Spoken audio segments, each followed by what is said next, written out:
There's a certain stillness in the air tonight, a kind of hush that wraps around you like a worn shawl, comforting, yet heavy with memory. I'm Dahlia, 66 years old, perched on the terrace of my sprawling countryside estate, nestled deep in the rolling hills of wine country. This house, with its ivy-clad stone walls and floors that groan under every step, feels like it's holding its breath, just as I am. It's a relic, a stubborn echo of another time, much like the marriage that's kept me tethered here for decades. The summer evening is warm, the kind of warmth that lingers on your skin, and the scent of lavender from the garden below drifts up to me, mingling with the distant chorus of crickets. I sit with a glass of wine in my hand, untouched, the deep ruby liquid catching the last glimmers of twilight.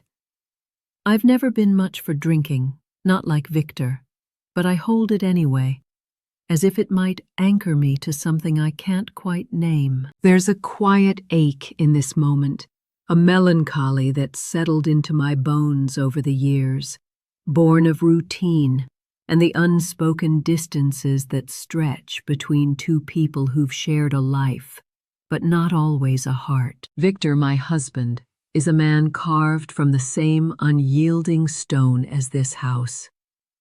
In his late 60s now, he's tall, with silver hair that still holds a hint of the black it once was, and gray eyes so piercing they seem to cut through the world, seeing everything, yet revealing nothing.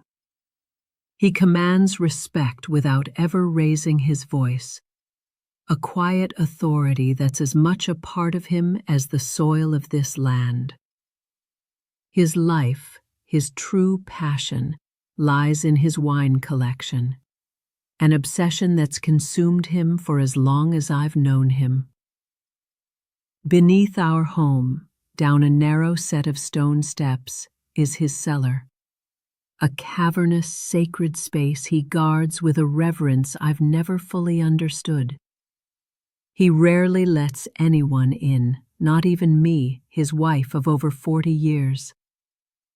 It's his temple, his sanctuary, a place where the world's chaos is forbidden to tread. I've often wondered what it is about those bottles, those dusty shelves, that holds him so completely. But I've learned not to ask too many questions. Then there's Elias, Victor's business partner, a man who seems to belong to a different world altogether. In his late 30s, he's got a charm that fills a room without effort, a tousled mop of dark hair, and a smile that could disarm anyone. He's a wine expert, someone Victor trusts implicitly with the business side of things, though I've always sensed a subtle friction beneath their partnership. Elias's youthful energy, his easy confidence, feels like a gust of wind in the stillness of our lives, stirring up dust I'm not sure I want unsettled. He's a stark contrast to Victor's stern demeanor, and I can't help but notice how his presence shifts the air in this old house, even if I can't quite put my finger on why it unsettles me so. Tonight, though, that shift feels more pronounced as the three of us sit at the long mahogany dining table, the candlelight flickering against the walls, casting shadows that dance like ghosts of conversations we've never had. The table is set with care, the way I've always done it, with crisp white linens and polished silver that gleams under the soft glow. The meal I've prepared is a labor of love, or perhaps habit. Roasted lamb with rosemary, the meat so tender it falls apart at the touch of a fork, its earthy aroma mingling with the sweet tang of glazed carrots, their vibrant orange a stark contrast to the muted tones of the room.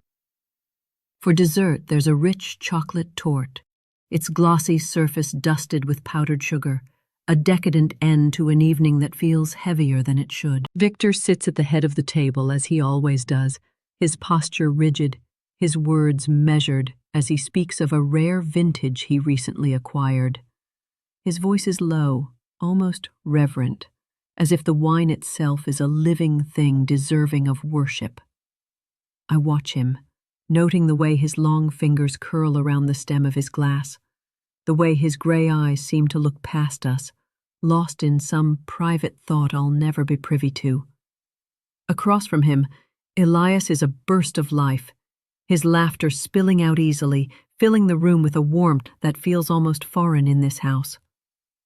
He compliments my cooking with a sincerity that catches me off guard, his dark eyes meeting mine with a spark of something I can't quite name. "Dahlia, this lamb is incredible," he says, leaning forward, his smile wide. "You've outdone yourself." I feel a flicker of flattery at his attention, a small, unexpected warmth blooming in my chest, though I brush it off as harmless. It's just Elias being Elias, I tell myself, charming and effusive, nothing more. The meal winds down, the plates cleared, the last crumbs of the torte lingering on our forks. Victor sets his napkin aside and suggests they head down to the cellar to select a bottle to cap off the evening. His tone is casual, but there's an undercurrent of anticipation, a gleam in his eye that I've seen 1,000 times before. Elias nods eagerly, wiping his hands on his napkin before standing. I watch them disappear down the narrow staircase behind the kitchen, their footsteps fading as the heavy door closes with a thud that echoes through the house, a sound that seems to reverberate in my bones. I don't follow. Instead, I make my way to the terrace, a delicate china cup of tea in my hands, the steam curling into the cool night air. I settle into my chair, gazing up at the stars scattered across the velvet sky, feeling a strange mix of relief and exclusion. Relief, because I'm spared the intensity of Victor's world for a moment, and exclusion, because that world, his cellar, after a while, the pull of curiosity or maybe it's loneliness tugs at me, and I set my tea down on the terrace table, the china clinking softly against the stone. I can't just sit here, wondering what's happening below. My feet carry me back inside, through the quiet house, past the dining room where the candlelight has dimmed to a faint glow. The heavy door to the cellar looms ahead, and I hesitate for just a moment before pushing it open. The creak of the hinges feels louder than it should, a warning in the silence. The air shifts as I step onto the narrow, uneven stone steps, each one worn smooth in the center from years of use. My hand grips the rough wall for balance, the coolness of the stone seeping into my palm as I descend. With every step, the air grows heavier, cooler, pressing against my skin like a damp cloth. Somewhere in the distance, a faint drip of water echoes, a steady rhythm that seems to match the quickening beat of my heart.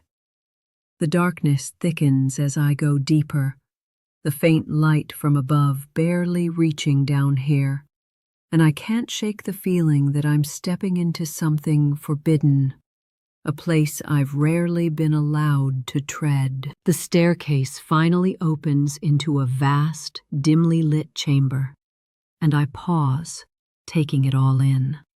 Rows of oak racks stretch out before me, holding hundreds of bottles, their labels faded with age, some so old they're barely legible. The smell hits me like a wave.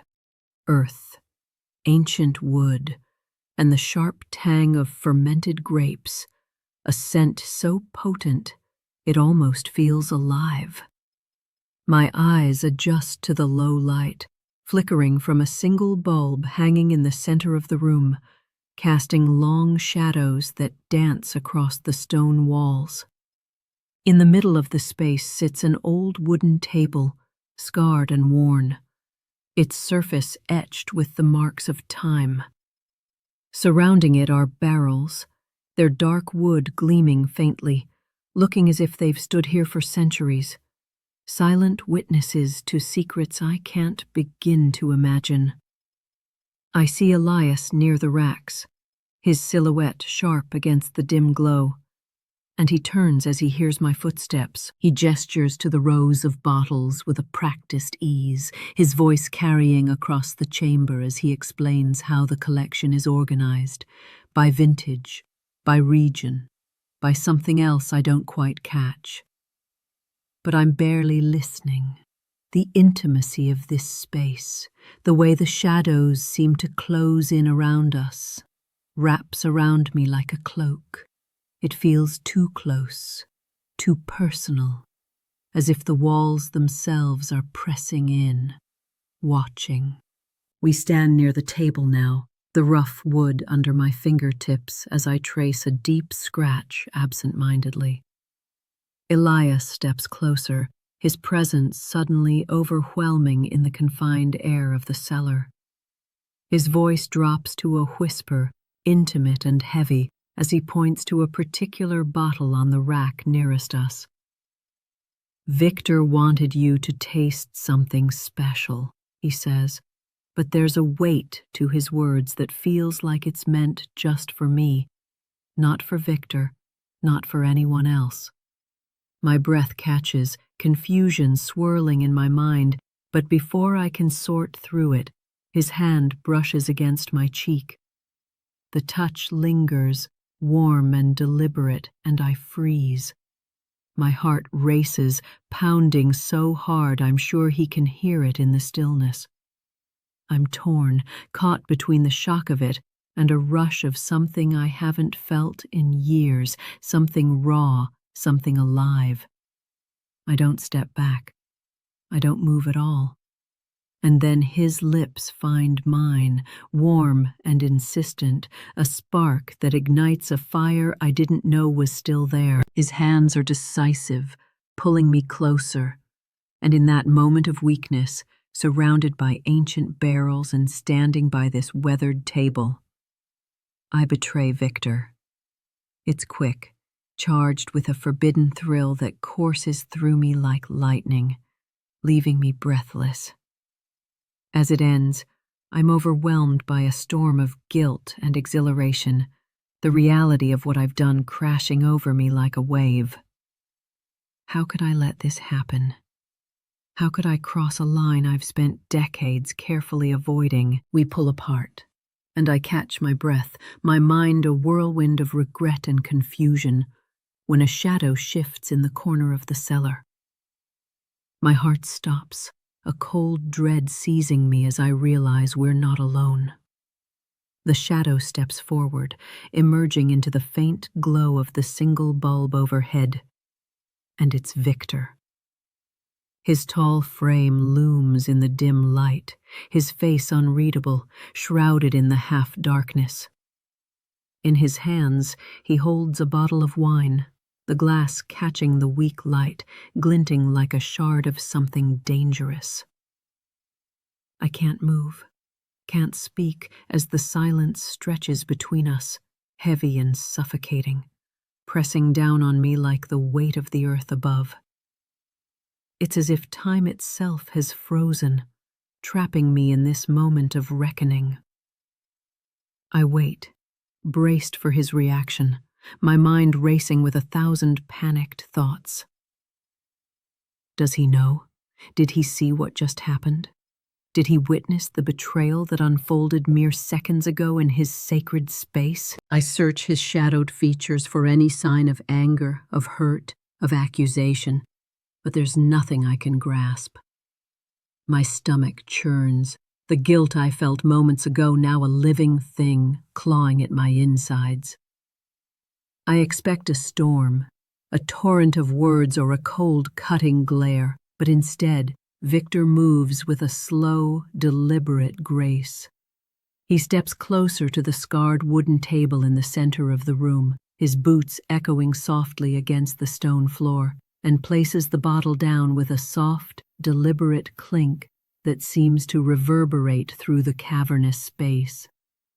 Beside me, Elias stands silent, his earlier confidence replaced by a tense stillness, as if he too is waiting for the axe to fall. Victor finally speaks, his voice low and steady, almost reverent, cutting through the oppressive quiet like a blade.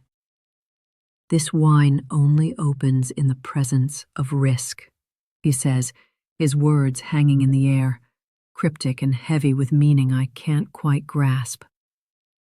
That's exactly how I wanted it to breathe. I blink, confusion swirling in my chest, trying to unravel the puzzle of what he's saying. There's no surprise in his gray eyes, no shock, no flicker of rage. Instead, when he looks at me, it's with something closer to understanding, or perhaps resignation, a look that sends a chill down my spine, colder than the damp air of the cellar. It's as if he's been expecting this, as if he's known all along that something like this would happen. My breath hitches as a darker thought creeps in. Did he orchestrate this moment somehow? Did he anticipate it, setting the stage for us to stumble into this trap of our own making? The idea feels absurd, yet it lingers, gnawing at the edges of my mind. I've always known Victor to be a man of control, a man who sees more than he lets on, but this feels like something deeper, something I'm not sure I want to understand. I stand frozen, caught between Victor and Elias, the air thick with unspoken questions that choke me. I want to speak, to explain myself, to apologize for what I've done, but the words won't come. They stick in my throat, heavy and useless, as if anything I say would only make this worse. My hands tremble at my sides, not from fear exactly, but from the weight of what Victor's words imply. Risk. What kind of risk is he talking about? Is it the betrayal he might have witnessed, or something else entirely, something I can't yet see? Victor's gaze shifts briefly to Elias, a flicker of something I can't decipher passing between them, a silent exchange that leaves me feeling even more like an outsider in this moment. Then his eyes return to me, piercing and unyielding, and I feel exposed, as if he can see straight through to the guilt and shame burning inside me. The cellar feels smaller now, the shadows closer, the ancient barrels and dusty bottles bearing witness to a tension that threatens to snap at any second. Victor reaches for a corkscrew lying on the table, his movements slow and deliberate, as if he's savoring every second of this strange, charged moment. The metal glints faintly in the dim light, and I watch, almost mesmerized as he begins to open the bottle with a practiced hand. The soft scrape of the corkscrew against the cork fills the silence, a sound so mundane yet so loaded with tension that it feels like it's piercing right through me. My mind is still reeling from his cryptic words about risk, about the wine needing to breathe in its presence.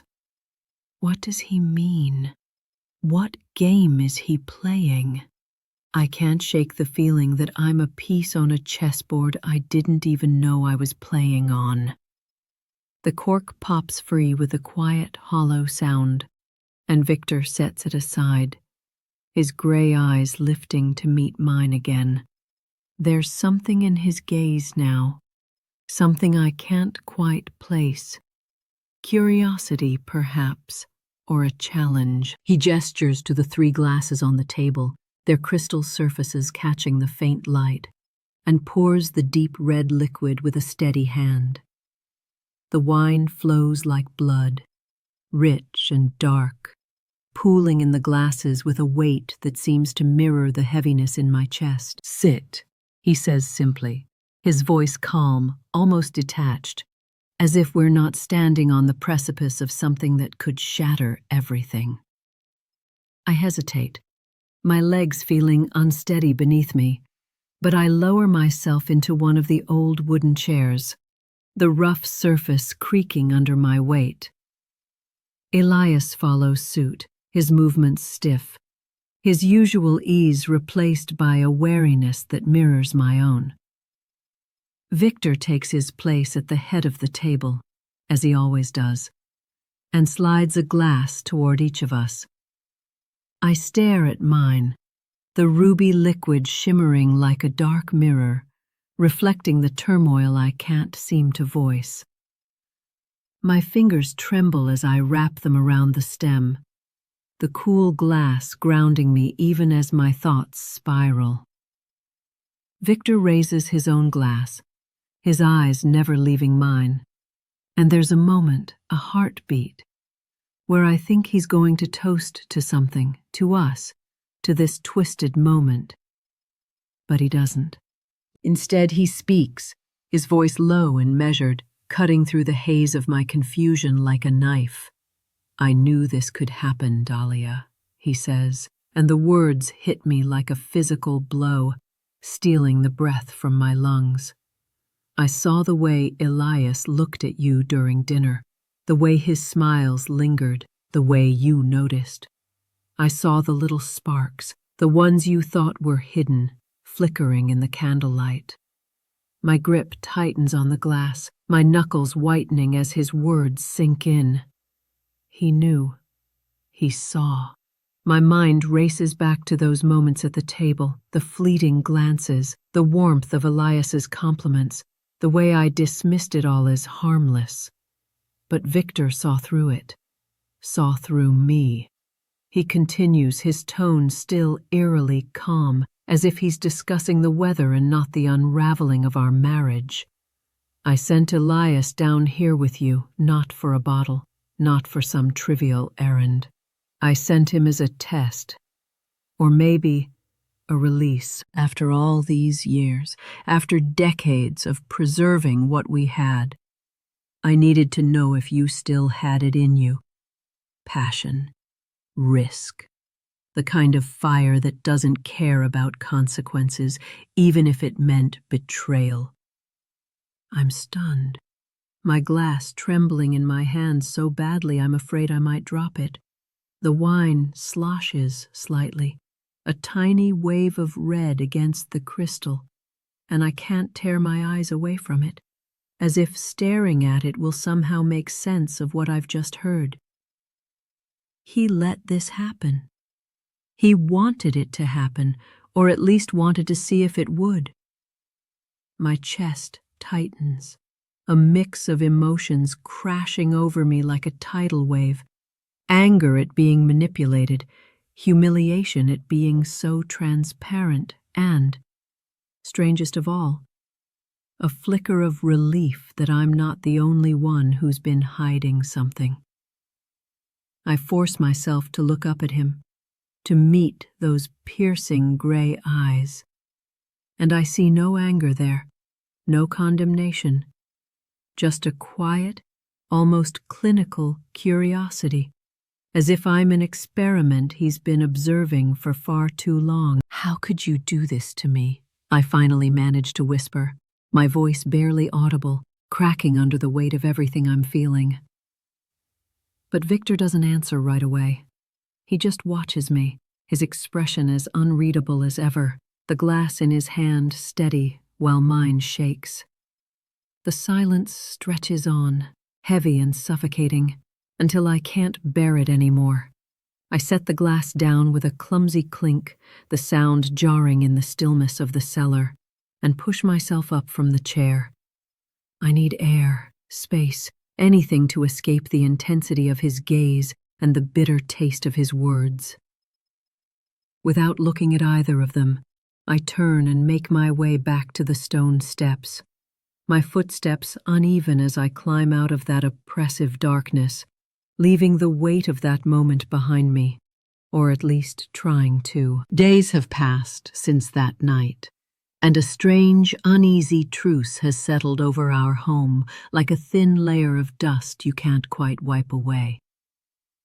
Victor and I move around each other with a careful distance, our conversations clipped and polite, as if we're strangers sharing the same space, rather than a couple who've built a life together over decades.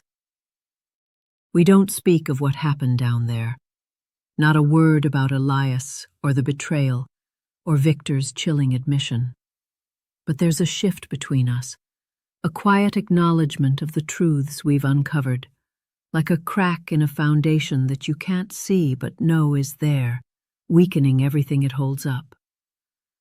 I catch him sometimes out of the corner of my eye, watching me with that same unreadable look, and I wonder if he's still testing me, still waiting to see what I'll do next. It's unnerving, this new dynamic, this unspoken understanding that something fundamental has changed. Elias, meanwhile, has vanished from our lives as silently as a shadow slipping away at dawn. I don't know if Victor severed ties with him or if he chose to disappear on his own, but his absence is a void I can't help but feel. I find myself wondering about his role in all of this. Was he complicit in Victor's strange game, knowingly playing a part in testing me? Or was he just as blindsided as I was by the way things unfolded? I'll probably never know, and maybe that's for the best. His laughter, his easy charm, the warmth of his presence, they're gone now, and the house feels colder for it, even as I grapple with the guilt of what I let happen. I don't miss him, not exactly, but I miss the fleeting sense of being seen, of feeling something beyond the monotony that's defined so much of my life here. As for me, I'm left to sift through the wreckage of my own emotions, trying to make sense of a moment that's left me both shattered and strangely awake. I don't fully regret what happened, and that's the part that haunts me most. There was a spark in that betrayal, a rush of life I hadn't felt in years, and even now, in the quiet aftermath, I can't deny that it stirred something in me I thought was long dead. But the way it unfolded, the cold calculation behind Victor's actions, the way he turned our marriage into a chessboard for his own curiosity, that's what keeps me up at night. I feel manipulated, exposed, like a specimen under glass. And yet I can't bring myself to confront him about it. Not yet. Maybe not ever. There's a part of me that's still reeling, still trying to understand how much of my life with him has been shaped by his quiet machinations, by games I didn't even know I was playing. One evening, as the sun dips low and paints the hills in shades of amber and gold, I find myself drawn back to the cellar. I don't know why I go. Maybe it's to face the memory head on. Or maybe it's just some inexplicable pull, like a moth to a flame. The house is quiet, Victor out somewhere on the estate, and I descend those familiar stone steps, alone, the cool air wrapping around me like a memory I can't shake. Each step feels heavier than the last, the echo of my footsteps bouncing off the walls, mingling with the whispers of the past, urging me to confront the secrets buried deep within the shadows of this ancient place. Don't forget to subscribe, like, and comment if you enjoyed this story. This will help us create more engaging stories for you.